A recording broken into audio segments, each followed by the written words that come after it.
All right, guys, Sensei Preston here. This is Champions 6, all right, with descriptions on how to do it, okay? So for my attention stance position, I step up with my right foot, I shoot my right hand out, and I say Champions 6 with my left hand chamber tight. I slap my sides, my salutation, I spread my feet, I X here, double palms out, and then I spin on my left foot down to my right knee. From here, I step back into reverse bow stance. My left palm is high, my right palm is low.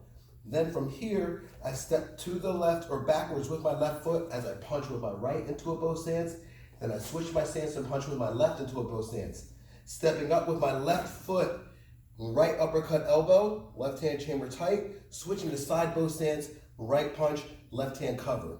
From here, I spin, chop punch as we do in Champions 5, Champions 4. All right, now from here, I throw a roundhouse kick, slide my feet together, shuffle hook kick, then I land with a downward block, my right foot here facing the other direction, and then I punch into a forward bow stance.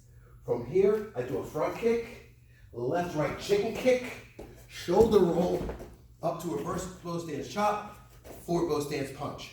To finish the kata, I do a right front kick into a right jumping front kick. From here, I spin, chop punch, X up, down, feet together, bow, step up, Champions team, natural stance. All right, do that fast, practice it slow, get it down. Good job, guys.